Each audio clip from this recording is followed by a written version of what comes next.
elevadísima deuda de los Estados Unidos ha provocado que por primera vez el coste de los intereses de la deuda haya sobrepasado el gasto militar en defensa de los Estados Unidos este año.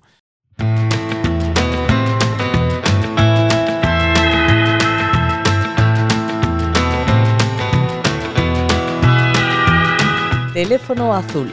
Elecciones en Estados Unidos.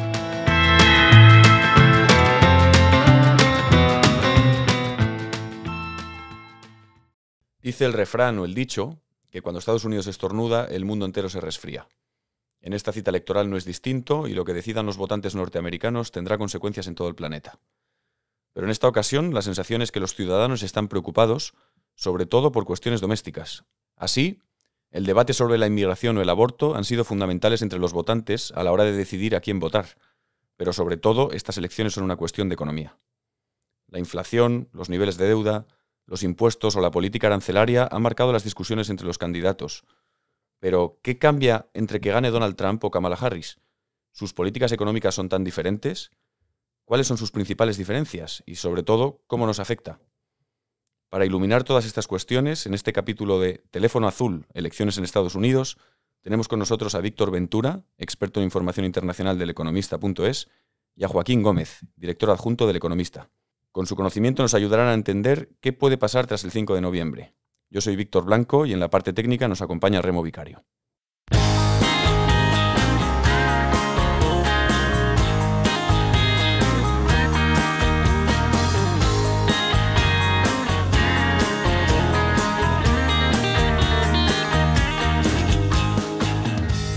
¿Por dónde empezamos a hablar? Trump y Harris en algunos aspectos son como la noche y el día.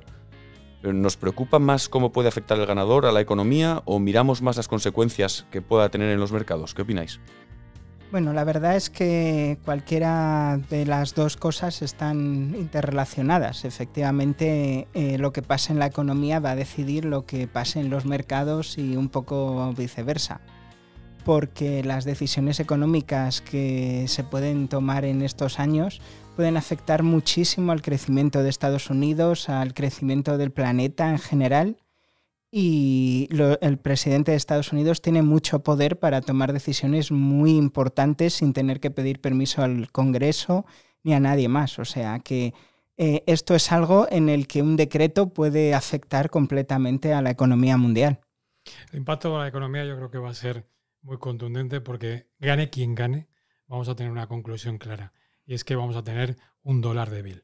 Y eso para la economía mundial yo creo que tiene unas connotaciones que se explican por sí solas. Y me da igual quién gane, si gana Harris o gana Trump.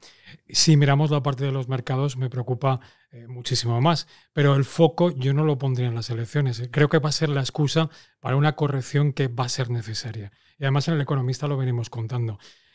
Yo lo que me marcaría es puntos de peligrosidad. Si vemos los mínimos de octubre, sería como una línea amarilla. Si vemos los mínimos de septiembre, sería la línea naranja. Y el peligro es sobrepasar los mínimos que hemos visto de mercado del mes de agosto, porque ahí sí que tendríamos una línea roja clara y un soporte que si perdemos daría una sensación ya de señal de pánico.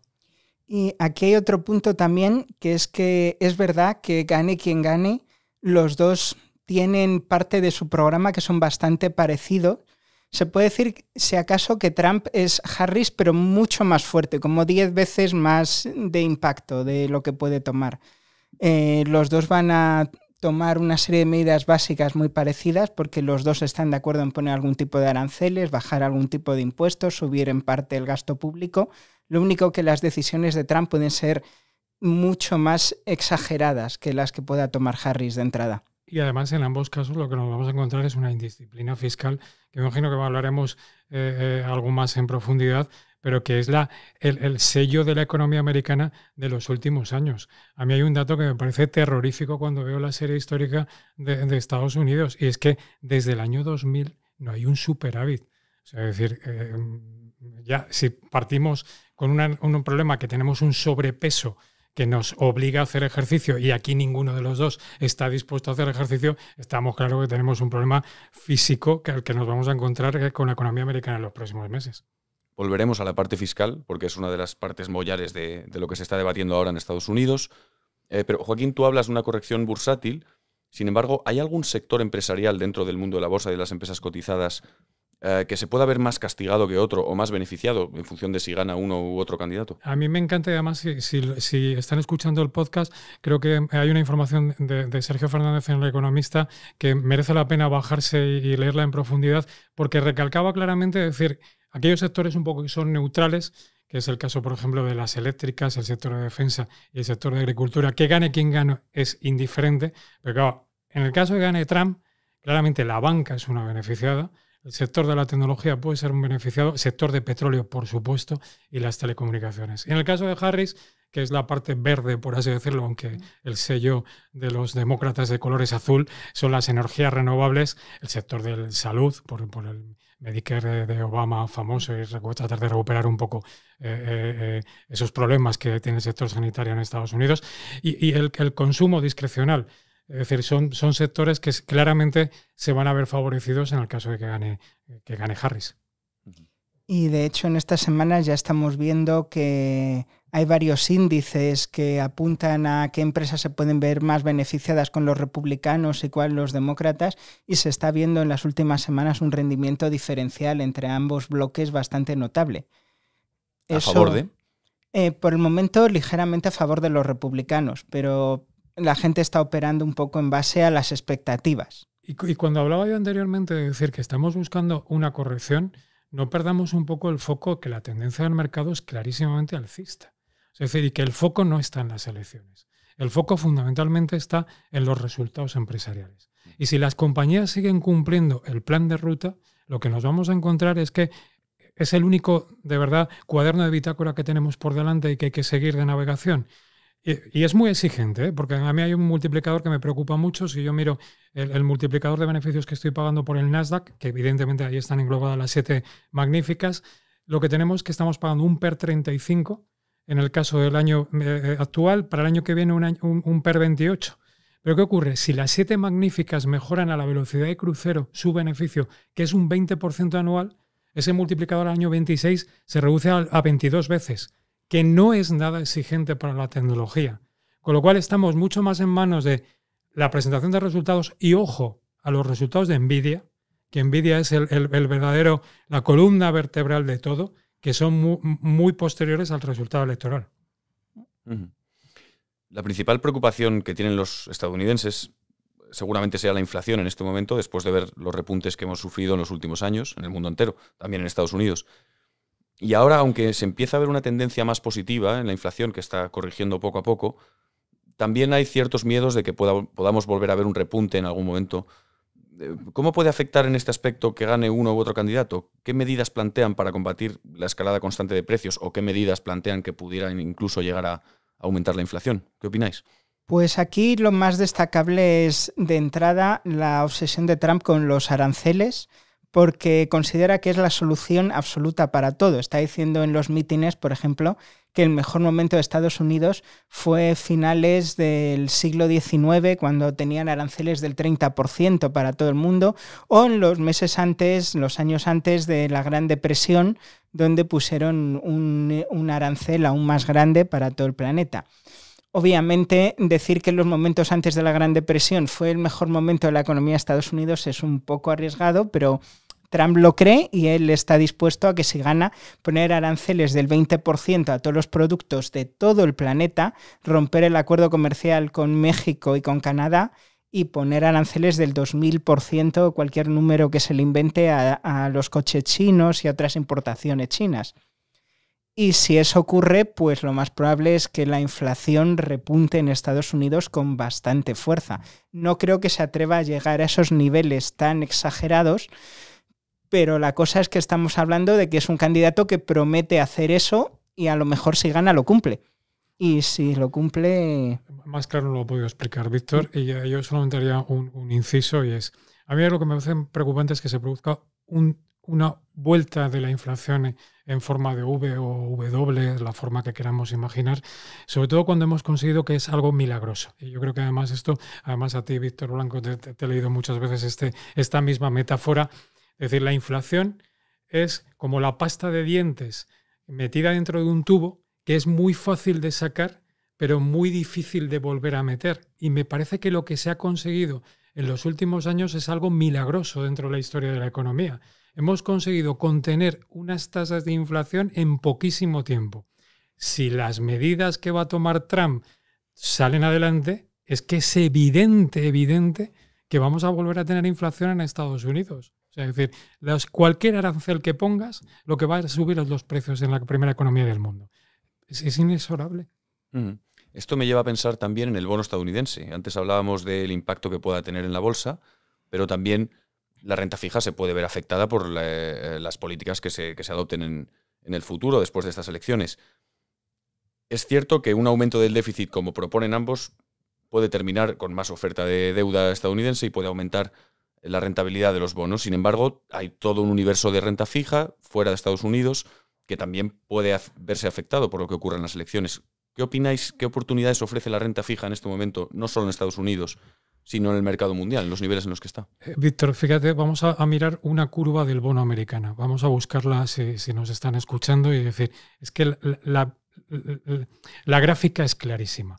Hemos visto que veníamos de un nivel del bono americano que estaba en niveles del 4 y pico % en cuanto se empezaron a producir la bajada de tipos. Se había acelerado la expectativa de bajada de tipos del precio del dinero y hemos llegado a ver 3,75 o 3,70 en el precio del bono americano. Ha vuelto a niveles del 4,20, 4,30 cuando estamos grabando precisamente este podcast. ¿Por qué? Porque había corrido demasiado. Había una expectativa de que la bajada de tipos iba a ser mucho más acelerada de lo que realmente pensábamos, que ya ocurrió el año pasado. Es decir, el activo del bono americano en este momento a un inversor le está dando en el año rentabilidades negativas. Parece mentira cuando estamos precisamente en la efervescencia del comportamiento de la deuda como activo de inversión, que deberíamos estar ganando dinero y en cambio lo que está ocurriendo es que en el año un inversor en bonos americanos está perdiendo dinero.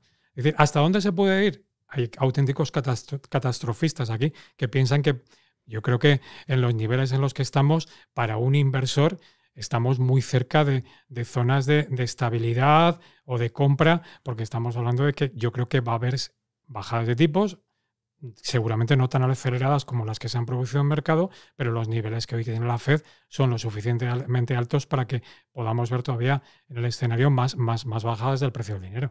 Y aquí, de todas formas, hay dos cuestiones que pueden estallar a futuro, que es el techo de la deuda famoso de Estados Unidos, porque en Estados Unidos el gobierno no puede emitir bonos indefinidamente cuando lo necesite, sino que tiene que pedirle permiso al Congreso. Y si hay un Congreso dividido, sobre todo si gana Harris y los republicanos ganan el Senado, que pueden ganarlo perfectamente, en ese caso podrían hacer un boicot y negarse a subir el techo de la deuda como ya le hicieron a Obama y como ya hicieron a Biden. Y si eso ocurre, Estados Unidos puede volver a bailotear con una suspensión de pagos y se puede armar una crisis mundial de nuevo que no sabemos hasta qué punto podría llegar porque estamos hipotetizando, pero es una bomba que está ahí delante y que si hay un gobierno dividido, si uno gana la presidencia y otro el Congreso, está ahí, sigue estando ese riesgo en adelante. Y lo segundo es las bajadas de impuestos que promete Trump, que eso puede ser, que lo vamos a hablar ahora, pero eso puede ser también una locura para la deuda. Si se produce un tensionamiento de la deuda y vemos que sobrepasa estos niveles que estamos viendo ahora, que yo para mí creo que para mucha gente en el mercado serían zonas de compra, pero que dijéramos, vemos rentabilidades todavía del bono americano un poco más altas, vamos a cruzarlo también con la oportunidad del euro-dólar. Como estamos pensando que el dólar seguramente se va a debilitar tras las elecciones y hemos visto un rango entre 1,07 y 1,12, puede ser una buena oportunidad comprar deuda americana y no deuda americana en euros, sino cuando alcance ese nivel de 1,12, comprar esa misma deuda americana, pero en dólares. Es una jugada muy especulativa, pero que evidentemente puede incrementar la rentabilidad del inversor que tome esa posición.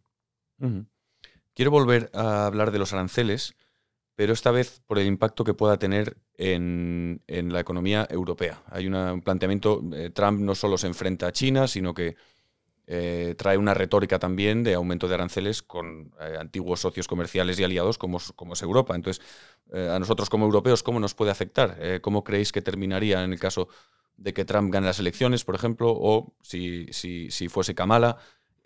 ¿Trump está haciendo un poco ese papel de echar un órdago sobre la mesa y luego lo retiraría? Víctor, ¿tú qué opinas? A ver, es verdad que Trump tiene una percepción muy transaccional, muy, podemos decirlo hasta un poco de mafiosa, de las relaciones internacionales, de yo te protejo pero tú me pagas dinero.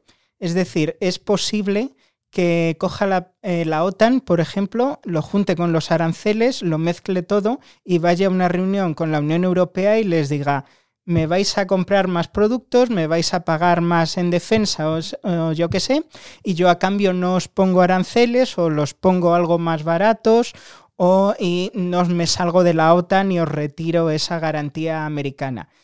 Es posible que lo haga así en una mezcla de un negocio de vamos a juntarlo todo y a la vez, y es posible que ponga a la Unión Europea en una posición algo comprometida de tener que aumentar gastos en algunas cosas, de verse obligada a importar más productos de Estados Unidos o ver si pone aranceles a China o algo así para cambiar su consumo de productos, quizá de telecomunicaciones, de defensa por parte de Estados Unidos. Si gana Harris, no creo que haya grandes problemas más allá de que pudiera tocar algún arancel pequeño, pero si ganara Harris sería probablemente mucho más coordinado con Europa que no contra Europa.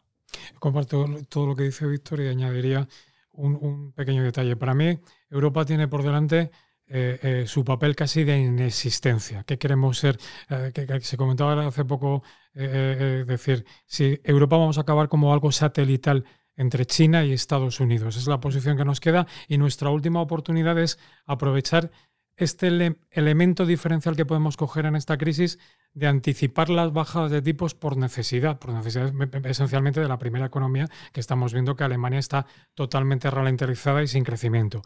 Si Europa, y en esto sí que hemos sido buenos en anteriores crisis, somos capaces, aunque nos pongan aranceles, de ser más exportadores, de dinamizar nuestra economía precisamente en un momento en el que nos adelantamos con bajadas de tipos y dinamizar la economía y control fiscal, que es algo que no tienen tanto ni Estados Unidos ni China, puede ser a lo mejor nuestra única tabla de salvación para no acabar en ese punto de inexistencia entre las dos grandes economías emergentes que son Estados Unidos y China. Hay una cuestión. Este año, al principio del año se esperaba que se viese un frenazo en el crecimiento económico de Estados Unidos más fuerte del que finalmente se produjo. Y yo, cuando he hablado con algunos gestores y analistas durante el año, uno de los motivos por los que me decían que la economía estadounidense había aguantado sorprendentemente bien era por la inmigración, era por el impacto de la inmigración que había llegado. Y ahí hay otro miedo de cara a las elecciones. La inmigración, según las propuestas que está trayendo Trump, si ganase, de deportar a millones de inmigrantes, ¿podría tener un impacto en el crecimiento económico estadounidense o qué podría ocurrir? ¿Qué consecuencias podría tener para el mercado laboral también? Esta es una de esas cosas que dice, no creo que Trump se atreva a, pero como se atreva a, puede ser un shock espectacular para Estados Unidos. Porque una de las cosas que precisamente hablaba Jerome Powell, el presidente de la Fed en estos meses, de que el mercado laboral se había ajustado sorprendentemente bien gracias a la cantidad de inmigrantes que venían y estaban trayendo un montón de mano de obra para cubrir todos los puestos de trabajo que estaban vacantes y por los que se peleaban las empresas. Si ahora de repente coges, me da igual, aunque solo sea al millón de inmigrantes que ha dicho Trump y su vicepresidente Vance, que van a expulsar primero, si sacas a 1 millón de personas, la mayoría de las cuales están con trabajo, trabajando, pagando impuestos y demás, y las echas de la economía inmediatamente, les vas a hacer un agujero a la Fed enorme. Aparte de que vas a reducir, por supuesto, el consumo de todas esas personas, los impuestos que pagan todas esas personas. Sería un agujero enorme a los presupuestos de Estados Unidos, al mercado laboral y, obviamente, la Fed entraría en pánico. ¿Y en ese caso habría bajadas de tipos más fuertes? Yo es que estáis dando, por supuesto, algo que creo que no va a ocurrir. O sea, creo que Trump no va a hacer nada, igual que quería hacer cuando ganó, quiso hacer el muro con México y mirar lo que acabó ocurriendo. Es decir, hoy el Tratado de Libre Comercio entre Estados Unidos, Canadá y México es el mejor acuerdo comercial del mundo. De Monterrey para arriba, no sé si lo sabéis, pero es que no hay un metro cuadrado que se pueda alquilar por la cantidad de actividad económica que hay en México.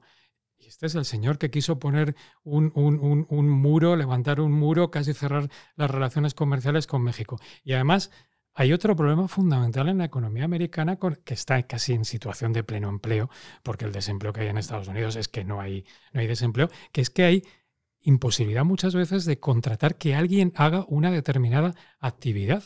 Y eso es un problema y que además es clarísimamente inflacionista. Es decir, las subidas salariales que se tienen que acometer en Estados Unidos porque hay actividades que no quiere hacer absolutamente nadie y que solamente son los inmigrantes los que están dispuestos a hacerlo, hace imposible que todos estos, yo creo que es salidas de tono, no sé si entiendo que electoralmente tiene un rédito para Trump clarísimo de cara a sus votantes, pero que se van a quedar en absolutamente nada. Es decir, yo creo que forma solamente parte de la retórica electoral del señor Trump.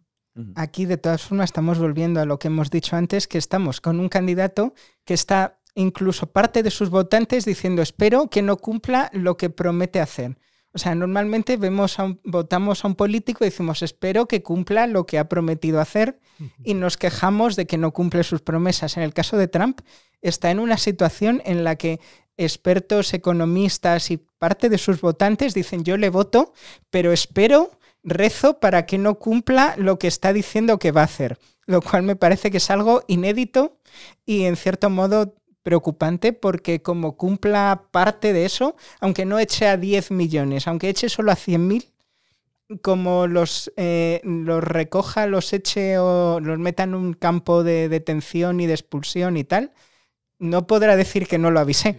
Víctor, es que lo considero inimaginable. Es decir, aunque por mucho que lo esté reiterando en la campaña electoral. Es cierto que vimos la tendencia en 2016 de prometer ciertas cosas que luego no se cumplieron porque, bueno, resultaron ser exageradas. Pero vamos a pasar al tema de los impuestos. Las posiciones de partida son simples. Trump propone bajarlos casi hasta niveles mínimos, mientras que Harris prefiere deducciones más enfocadas en las pequeñas empresas. ¿Cómo podría afectar? ¿Qué creéis que implementarían finalmente y cómo podría afectar esto? Hombre, aquí hay un punto clave que es que en 2027 caducan los recortes de impuestos que hizo Trump hace 10 años. Es decir, la ley estadounidense funciona que si tú haces una subida de gastos o una bajada de impuestos que no esté cuadrada, que no lo compense otra subida de ingresos por otro lado, tal, a los 10 años caduca. Y las bajadas de impuestos que aprobó Trump en 2017 no están cuadradas, son deficitarias, o sea que en 2027 caducarán.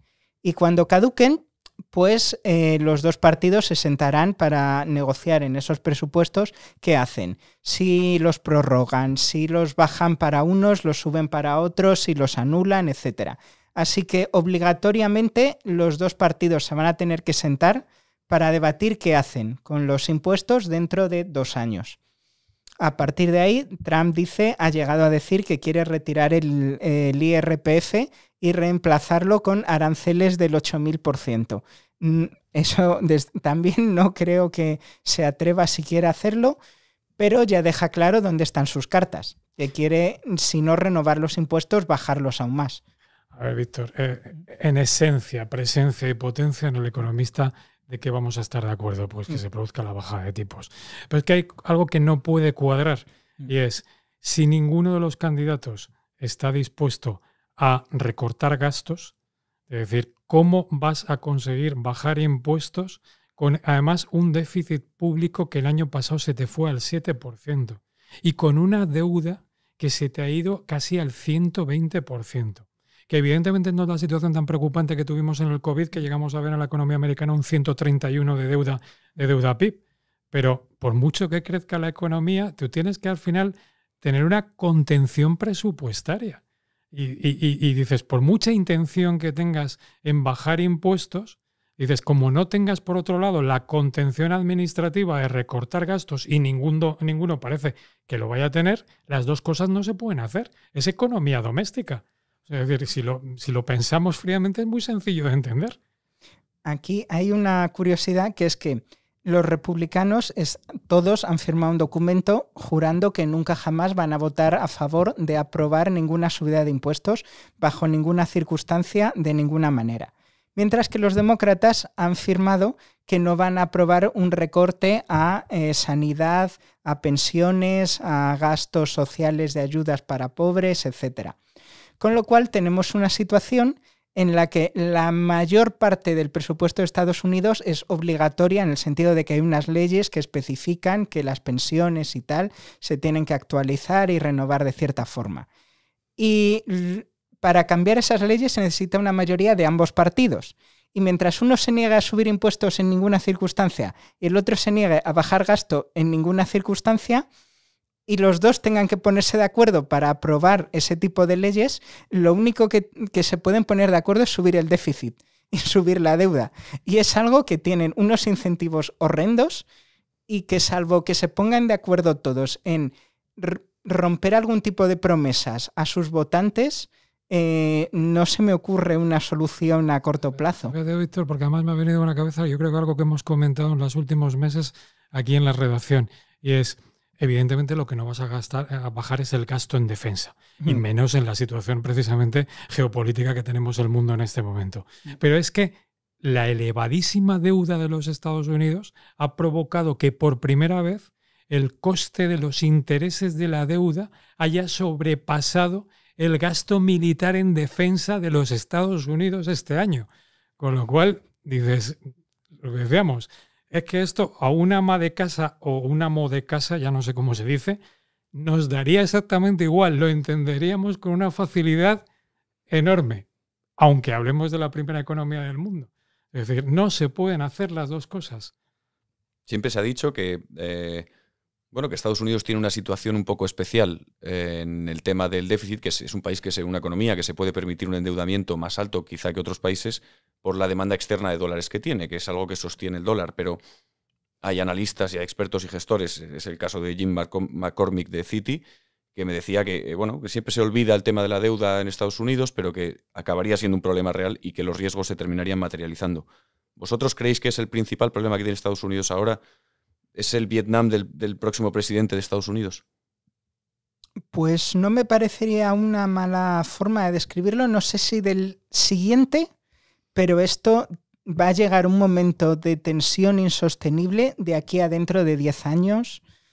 No te sé decir si podrá ser dentro de 4, dentro de 2, dentro de 8, pero tienen un problema, que es que Estados Unidos no ha intentado hacer un recorte de gasto desde George Bush en 2004, que le estalló directamente en la cara y dijo nunca más, y Trump ganó las primarias republicanas diciendo no vamos a intentar bajar el gasto nunca más, y nadie ha osado llevarle la contraria desde entonces, y a la vez nadie ha intentado subir impuestos desde Bill Clinton en 1994, que anda que no ha llovido desde entonces.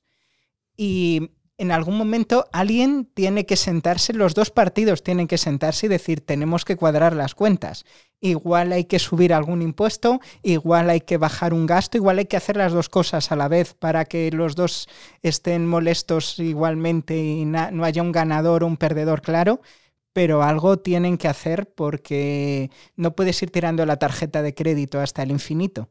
Yo la expresión, no sé de dónde la habéis sacado, del Vietnam, me parece excesivo, entre otras cosas porque no veo a la gente protestando por las calles porque tengas mucho gasto público. Porque además, como mucha gente piensa que el dinero llueve del cielo alegremente, o hay una máquina que lo genera con toda la alegría, no veo manifestaciones de protesta por las calles por esta situación. Lo que sí que creo que Estados Unidos está al borde de entrar en una fase en la que necesita una disciplina fiscal y de contención del gasto. Estamos en unos niveles muy, muy, muy elevados, preocupantes, además con un coste de, como hablábamos anteriormente, de los intereses de la deuda muy elevados, y no podemos llegar. Es verdad que teníamos los años estos del COVID en donde tuvimos déficit anuales de doble dígito. Es perfectamente entendible porque además había que salir de esa crisis y todo lo que se hizo me parece correcto en ese momento.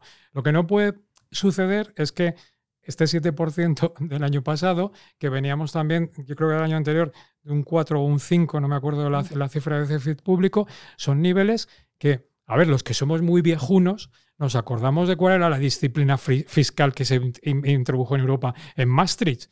Es decir, y ese 3% es que es perfecto. O sea, es decir, es más, se debería un poco hasta rebajar, pero Estados Unidos ha llegado a unos niveles, lo hemos visto en Italia hace muy poquito, y yo creo que Italia es un ejemplo claro de que están empezando a virar el barco, porque es ingobernable. Entonces, es decir, Estados Unidos y el presidente que salga elegido aquí va a tener que lidiar esta situación, porque va a tener que salir al mercado. Y va a tener que salir al mercado y aunque la deuda americana sea el primer activo de inversión del mundo, hay que pagar los intereses. Y es verdad que parece que los políticos en Estados Unidos tienen los ojos tapados con esto. ¿Tiene que llegar un susto de mercado para que reaccionen? Es posible que sí. Es decir, a ver, estamos acostumbrados a que los políticos reaccionen a este tipo de cosas cuando les ponen la pistola en la cabeza y le dices o actúas y te comes el coste político o te viene por delante y entonces ya veremos qué pasa. En este caso, si ganara Trump, el hecho de que ya no puede volver a presentarse, a lo mejor en sus 2 últimos años de mandato podría tirar la casa por la ventana y hacer las cosas que nadie querría hacer en otro momento, porque total, él ya no va a volver a presentarse a presidente. Otra cosa es que si gana Harris, a lo mejor le obligan los republicanos a tomar otras decisiones duras si ellos tienen el Senado y tienen derecho de veto en las negociaciones en el Congreso. Dicen, bueno, pues te apoyamos el gobierno a cambio de que tú tomes esta decisión y te comas tú el coste político. Pero en algún momento tiene que estallar, sí. Pero si se produce un susto de mercado, no pensemos en la mentalidad europea, donde tendemos un poco, porque es la realidad, a que los que ahorran son minoritarios y la parte que se concentra en el mundo de la inversión sobre el total de la población no es elevada. En Estados Unidos no es así. Esto es un problema exactamente de republicanos y de demócratas, porque el americano medio, como genera sus ahorros, es con activos financieros, y activos financieros que va trasvasando de un activo a otro sin ninguna penalización fiscal hasta convertirlo y llegar a la jubilación. Y en Estados Unidos todos sabemos cuál es el final de tu carrera profesional o de tus necesidades sanitarias. Y están cubiertas con ahorro e inversión. Un susto de mercado. Y no pensemos solamente en la bolsa, que antes lo estábamos hablando en el bono americano. Acordaros cómo fue el año 22 y el susto que hubo en renta fija con el peor activo de inversión, o sea, el peor año de la deuda de la historia, con una caída del 19% en los bonos. Que es esa frase que repetimos mucho de que la renta fija no tiene nada, sino que en un año te puede provocar pérdidas. Pues imaginemos que este bono americano del que hablábamos antes, que está en el 4,20, 4,30, se nos vuelve a ir a esos niveles de 4,75, 5%, lo que puede ser en pérdidas para un inversor. Esto es igual de preocupante para republicanos que demócratas. Hay otra batalla muy visible entre los candidatos, que es la de la energía. Esto está pasando en el mundo entero, pero en este caso se ve una polarización muy clara, con uno apuesta, Donald Trump, por el petróleo, el carbón y el gas, y la otra, Kamala Harris, por las energías verdes. ¿Qué puede pasar? Bueno, aquí hay una cosa muy graciosa, que es que los políticos pueden ir por un lado, pero el mercado está yendo por otro. Y Texas, un estado puramente petrolífero, de gas, de energías fósiles tradicionales, donde están las sedes de las grandes petroleras y tal, está instalando una cantidad de energías renovables loquísima. O sea, este año ha metido más energías renovables casi de todo el carbón que han extraído, y probablemente el año que viene haya más.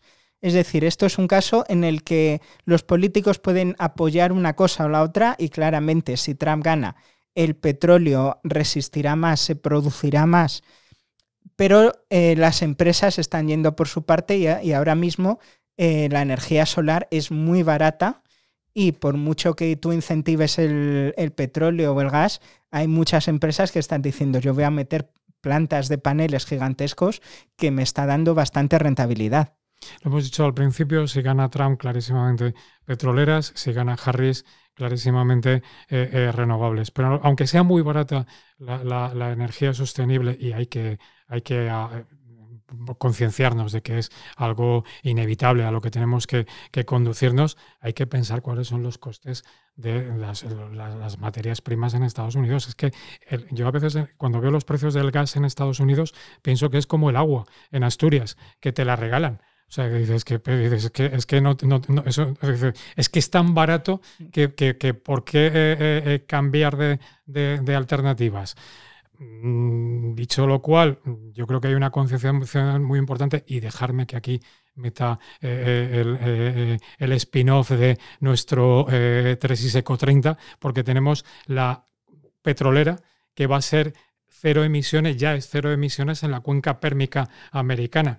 Civitas Resources, que es una compañía que tiene toda la parte buena del mundo del petróleo, pero con ese marchamo de sostenibilidad que es al que va el mundo abocado.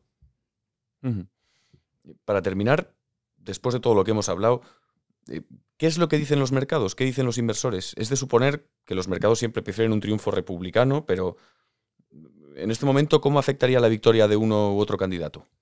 Bueno, la verdad es que, como también hablamos en este podcast, hay una curiosidad histórica, que es que normalmente cuando los republicanos gobiernan suelen ocurrir recesiones al final de su mandato, mientras que los demócratas suelen cogerlo en la parte baja del ciclo y llevarlo para arriba.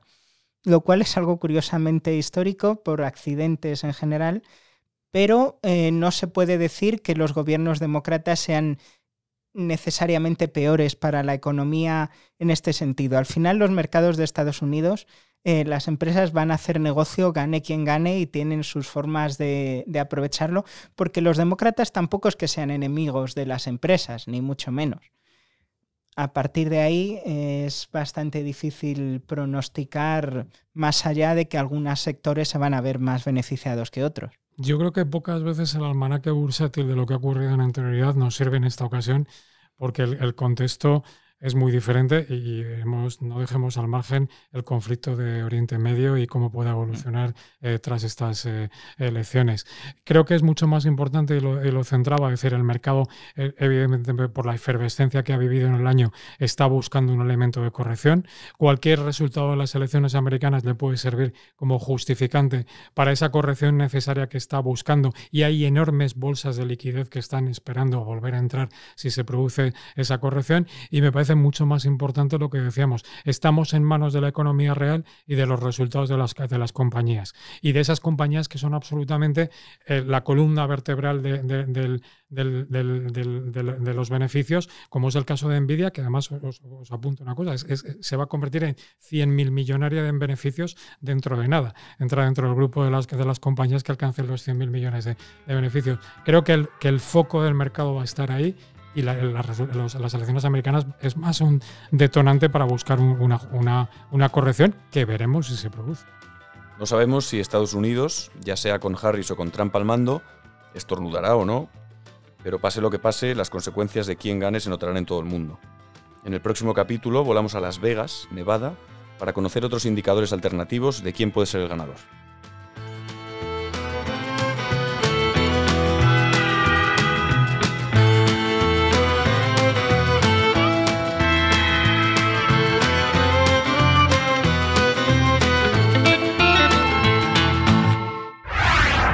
El Economista Podcast.